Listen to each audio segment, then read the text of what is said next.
Why does the dark side of your mind condemn you to suffering? There is a philosophical theory so disturbing that once you understand it fully, it changes the way you see every human achievement, every ambition, every distraction, including your own.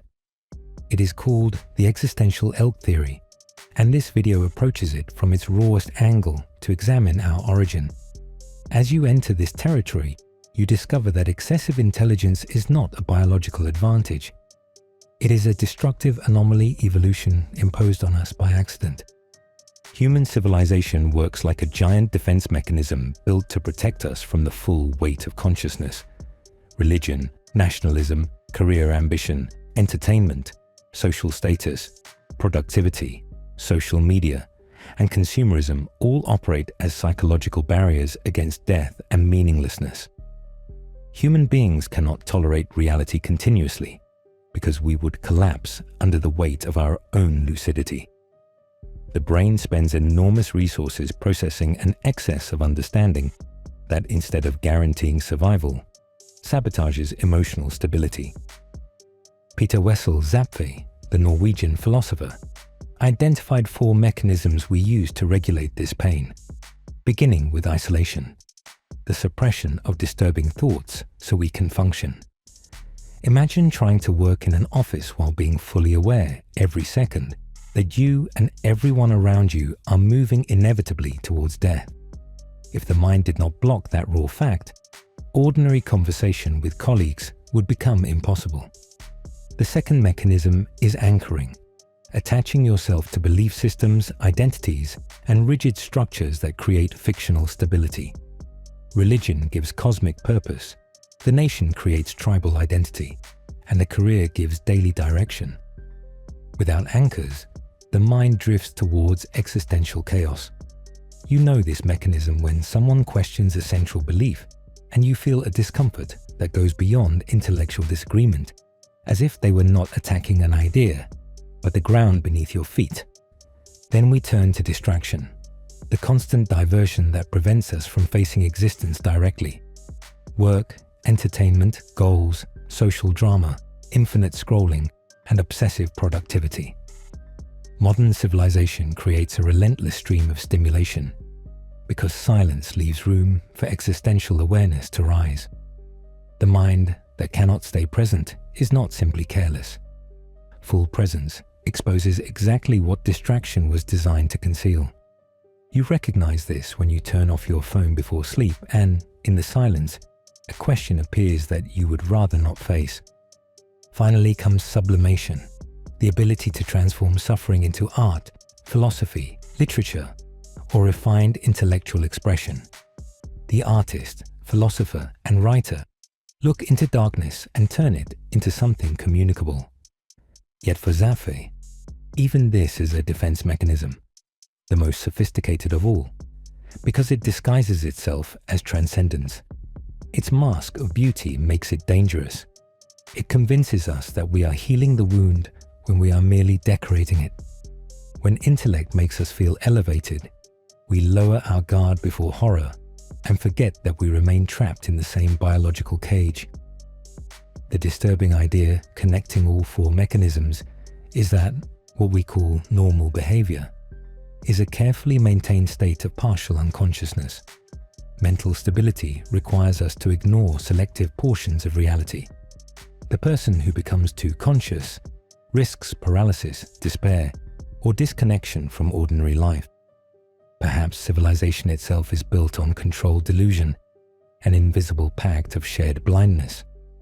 We agree not to look too directly at the fact that we are the only species we know of that must deceive itself in order not to turn against its own existence. This does not mean every ambition is false or every belief is useless. It means many of our structures serve a hidden purpose before they serve a noble one. They keep consciousness bearable. The career gives the day a shape. The nation gives the self a flag.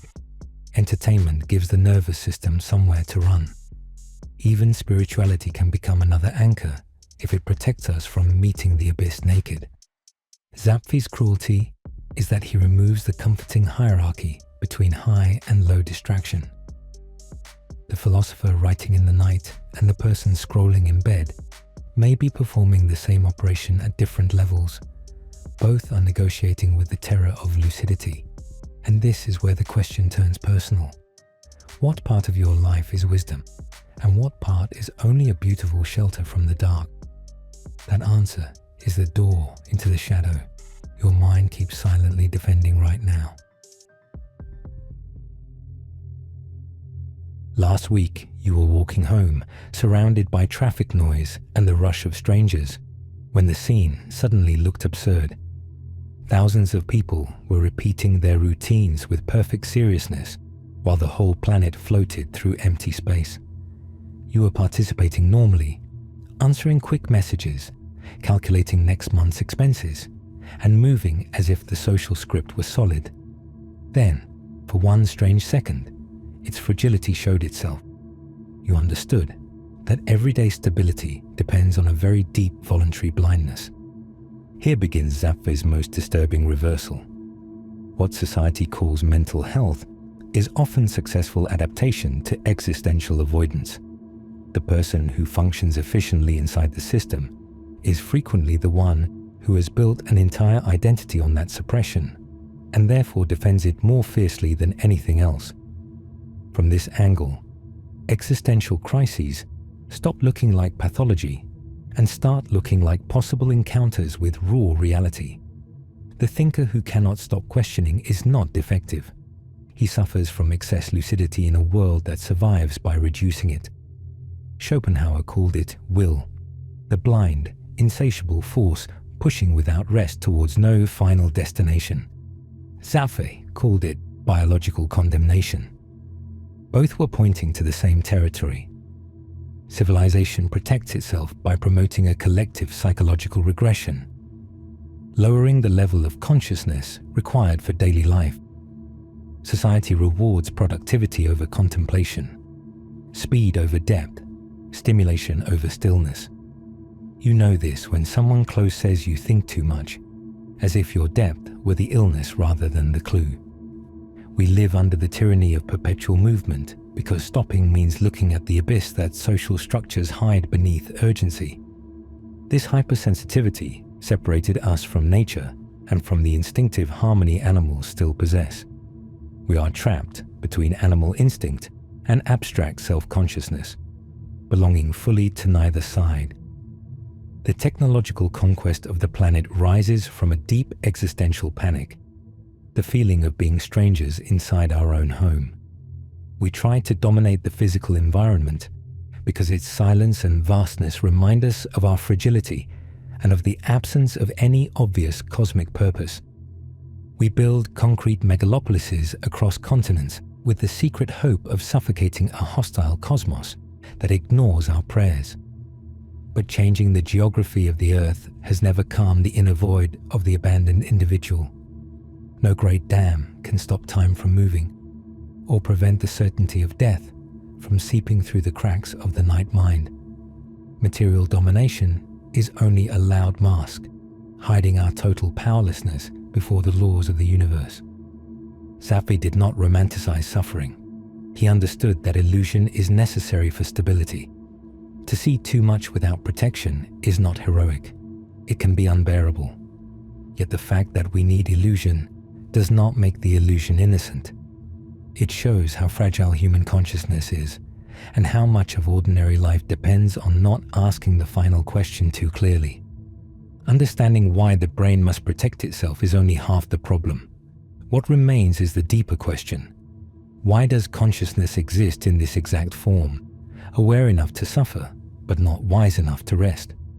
And if our defenses are necessary, what happens when one of them breaks and the dark side of the mind steps into daylight? That is where the next descent begins for us now, without warning.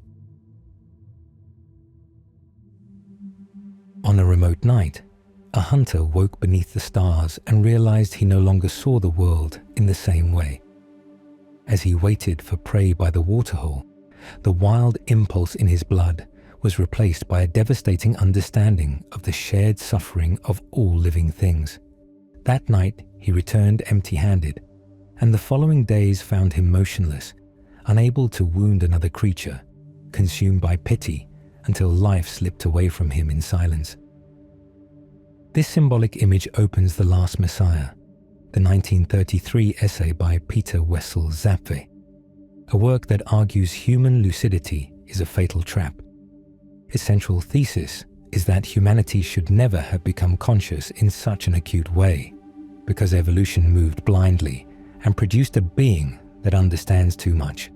The great human tragedy is noticing death, existential isolation, and the extreme fragility of everything we love long before the ending arrives. A wild animal has a completely different relationship with terror.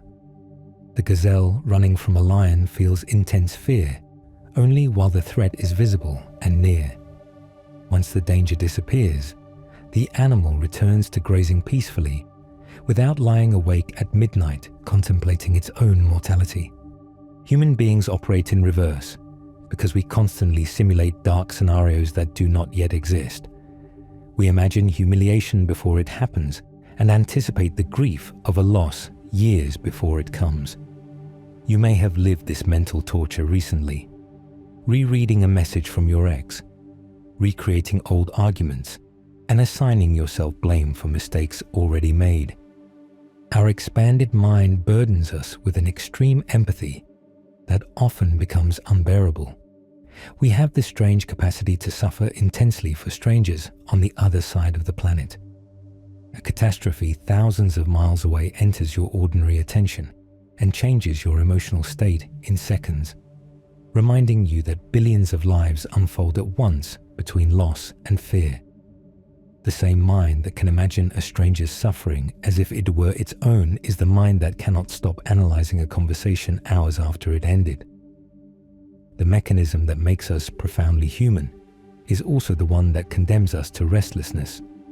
Zapffe explained this through the metaphor of the Irish elk, an imposing creature that lived on Earth hundreds of thousands of years ago.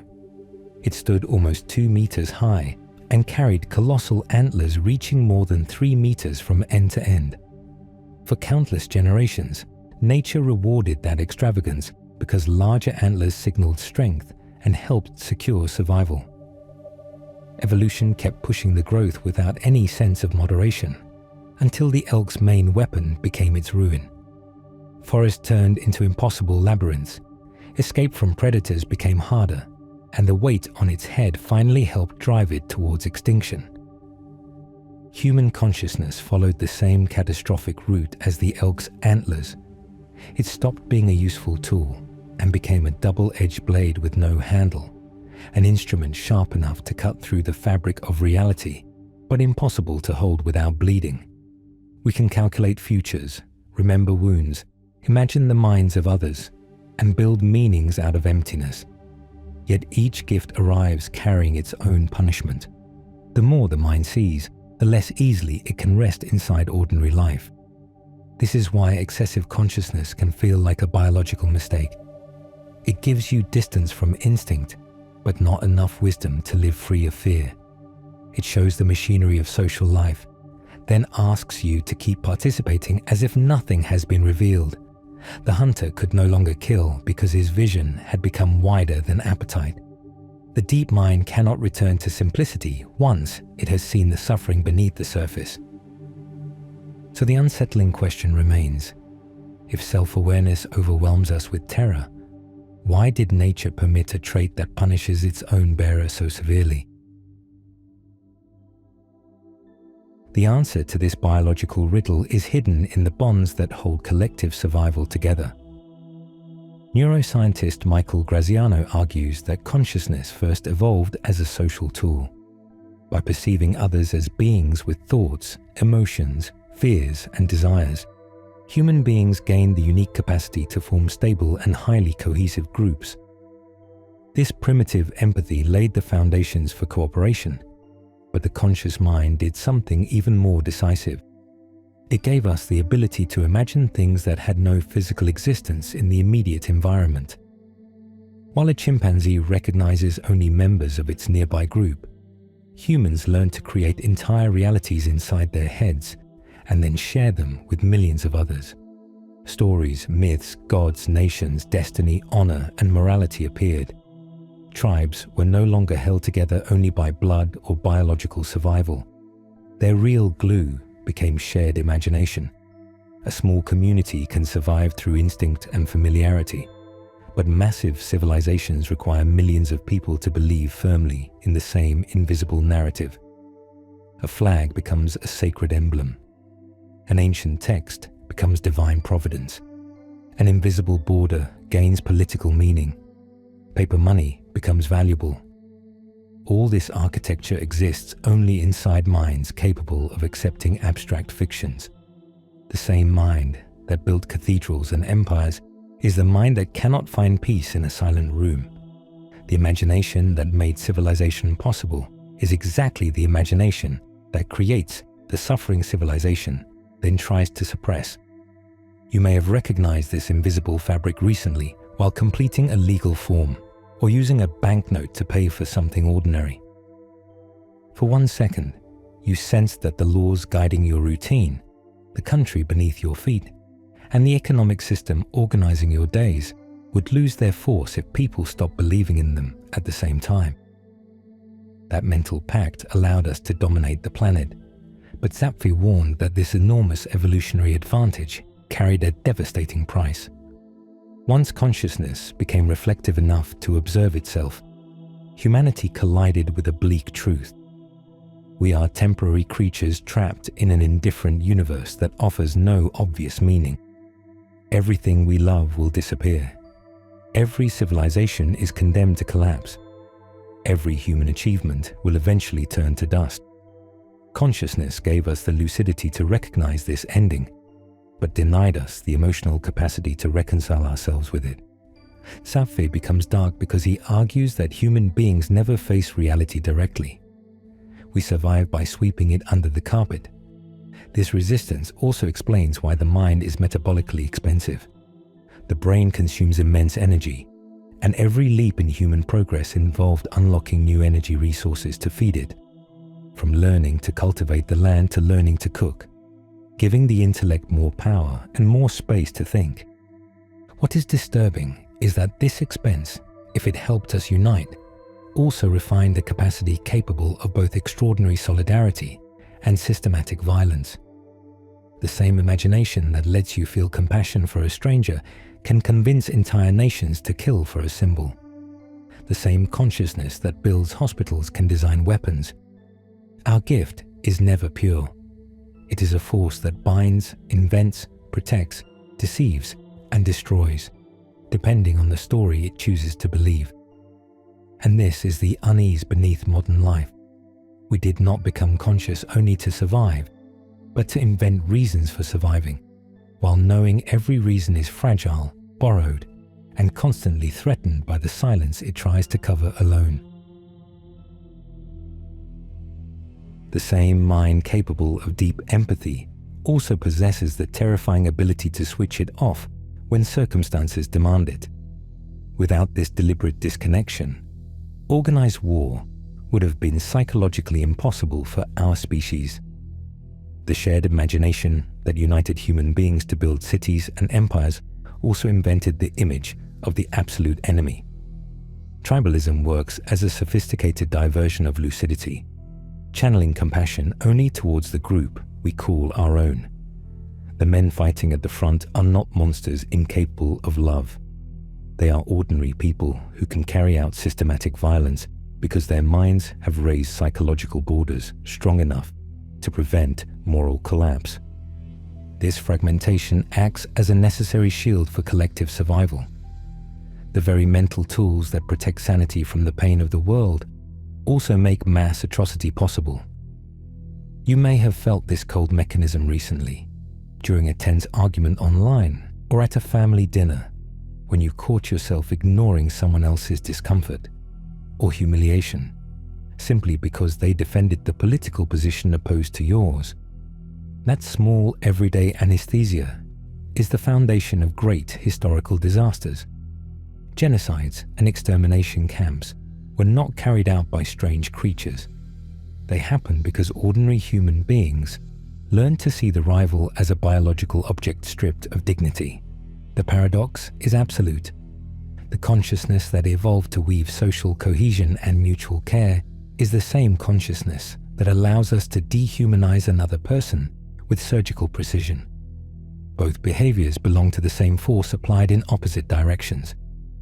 Zapffe described with melancholy the primitive hunter who lowered his bow when he discovered the brotherhood of pain with his prey. Human history, however, was built by hunters who never lowered the weapon because they perfected the art of ignoring another being's suffering. The mind that can feel a stranger's pain as its own is the same mind that can persuade itself this stranger does not deserve to be felt. They are not two different minds. It is one mind deciding what to do with its power. This malleability makes us the ethical anomaly of the planet. We are the only animals capable of veganism, choosing conscious restraint and moral justice above the genetic command of feeding. A lion will never change its diet out of pity for the gazelle. A wolf will never stop running because moral guilt interrupts the chase. Human beings can suspend biological instinct because we reconstruct another creature's torment inside our own imagination. What is unsettling is that the same refined inner structure that allows us to protect another life also gives us the flexibility to destroy it without remorse. We manage the range of our understanding to fit the demands of personal comfort or tribal command. We expand compassion when the other belongs to us, then shrink it when the group tells us the other is a threat. The switch is subtle, almost invisible, and because it often wears the language of loyalty, justice, or realism, we fail to recognize it as a spiritual amputation. Consciousness becomes adjustable. Empathy becomes selective. The heart learns to open and close on instruction. This ability to turn compassion on and off lives beside another quieter impulse, the restless pursuit of goals that dissolve the moment they are finally reached inside the same mind again. The accumulation of wealth and the relentless pursuit of social status operate mainly as a strategic diversion to keep our attention occupied. They are not goals born from a genuine ambition for transcendence. They are an evolutionary trick designed to pull us away from stillness.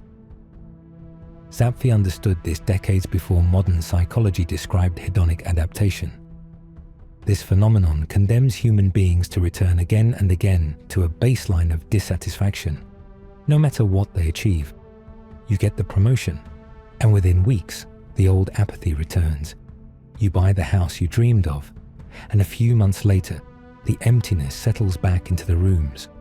The happiness you projected onto the goal dissolves in your hands before you can truly absorb it. The mind keeps inventing new aims because reaching the final aim would force us to confront the emptiness of the stage. If there is nothing left to chase at dawn, existence loses its excuse to begin moving. The mind that expects the next milestone to free it from emptiness is the same mind trapped in tomorrow. Perpetual pursuit is not the cure. It is the symptom of an intelligence fleeing quiet. Perhaps you noticed this recently after buying the device or item of clothing you wanted obsessively, only to discover that the thrill of novelty lasted a few hours before becoming ordinary. Human desire is structured around avoiding the void. The hunt protects consciousness from the paralysis silence can produce. A promotion from private to corporal can feel more meaningful than rising from lieutenant to general, because well-being depends less on the destination than on the feeling of inner momentum. Modern technology has accelerated this disconnection by replacing meaningful experiences with artificial comfort, turning us into passive spectators of our own reality. We live through a kind of spiritual unemployment, where our deepest capacities become irrelevant to the environment around us.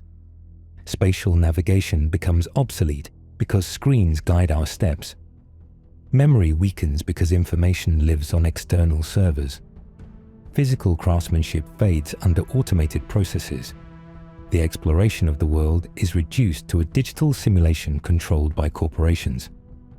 Every day, we interact with artificial systems that imitate human experience with disturbing precision. Social media algorithms simulate communal relevance. Video games simulate heroic achievement, and artificial intelligence tools simulate intimate understanding. These fictions create real emotional consequences despite being born from inert circuits. A person today can feel genuine loneliness after being ignored on a platform, legitimate validation through the approval of a virtual profile, or deep attachment to a machine without consciousness. Distraction can suppress awareness for a while, but it cannot resolve it at the root. The more sophisticated distractions become, the more fragile the person becomes when they stop working, because silence always returns.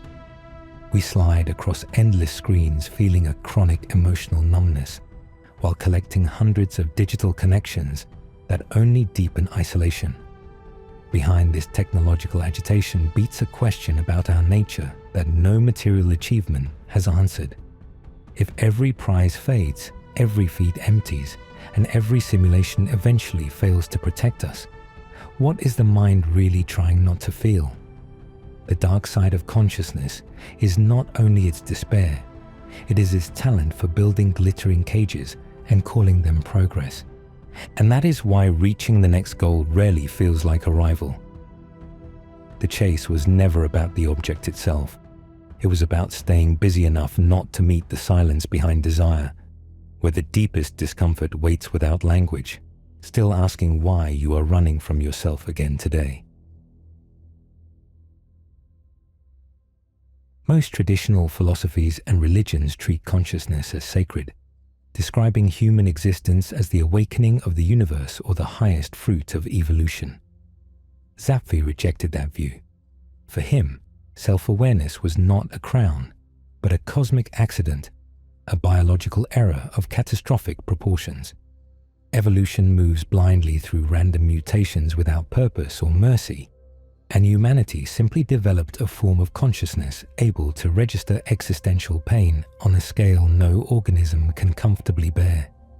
Arthur Schopenhauer argued that suffering comes from a blind, insatiable force called will, condemning us to swing between craving and boredom.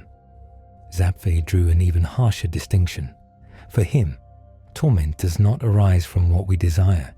It arises from consciousness itself, making the act of understanding the true biological wound. Buddhism offers a related diagnosis, saying we suffer because we cling to a fictional ego in a world defined by change. The difference is that Eastern traditions offer a way out through awakening, meditation, and detachment, suggesting that suffering can be transcended through practice. Zapffe was far less hopeful. He saw lucidity as trapping the species in an unsolvable contradiction, where even attempts to escape discomfort are expressions of consciousness fighting itself. Along a similar line, Thomas Metzinger has argued that blind biological processes generate immense amounts of unnecessary suffering. The conscious mind did not appear to give us wisdom or beauty. It emerged because certain cognitive structures temporarily improved survival. Evolution rewards reproduction and persistence, not existential peace. This creates a tension that breaks inner balance. Biology demands blind attachment to life, but consciousness reveals that there is nothing solid to hold. The human being longs for permanence in an impermanent universe, searches for meaning before indifference, and hungers for certainty where only ambiguity lives. According to Zapffe, this tension cannot be resolved. From there, he imagined the end of the conflict through the figure of a final prophet, the last Messiah, who offers no spiritual rescue, only the dismantling of our protective fictions. His message is desolatingly lucid. Know yourselves completely and choose to be fruitless, allowing the earth to rest in peace after our final departure. This antinatalist position does not arise from hatred, but from immense sympathy for our species. We are creatures trapped in an evolutionary accident, building noisy systems of status and distraction, because silence exposes a pain that terrifies us. You have felt the fragility of this daily script 1,000 times. in the middle of the night, during grief, or in isolation, when distractions fail. For a brief instant, the careers you chase, the roles you perform, the digital identities you build, the material ambitions that obsess you, the arguments you defend, and the absurd trends you follow reveal themselves as collective theatre designed to avoid the void. The entire activity of your day looks like a perfectly rehearsed performance created so no one has to look into the dark. Then the phone lights up, attention narrows, and the game continues. The dark side of your mind condemns you to suffering because you possess an excess of lucidity that sabotages your own biology, forcing you to understand a reality you cannot emotionally digest. The mind that generates suffering and the mind that can observe it are the same mind. Zapffe found no exit, but he identified something no defense mechanism can erase. There is a part of you that sees the game, even if it cannot stop playing. That minimal distance between the one who suffers and the one who observes is exactly the territory where everything important happens. Tomorrow morning, we will all wake up and continue. That does not change. But there is a difference between waking inside the mechanism and waking while knowing the mechanism exists. One person is dragged by the performance. The other has begun to see the stage lights. That moment before the phone lights up, before the next task swallows attention, is the exact territory where other thinkers found a point of rupture. They did not deny the terror, and they did not pretend the biological cage was beautiful. They learned to stand in the gap between awareness and reaction. There, the loop begins to loosen, not because the universe becomes kinder, but because the witness stops serving every distraction as if it were truth. That is where the next path begins. In the fragile, lucid second, when you see the pattern and for the first time, do not immediately obey it. And that tiny refusal may be the only freedom consciousness can honestly claim for now. And that concludes our video. If you enjoyed the content as much as we did, don't forget to subscribe so you don't miss a single episode. Leave a comment below. We'd love to hear your feedback and suggestions for future videos. And don't forget to turn on notifications to stay up to date with all our updates. Thanks for being part of our community. See you in the next video.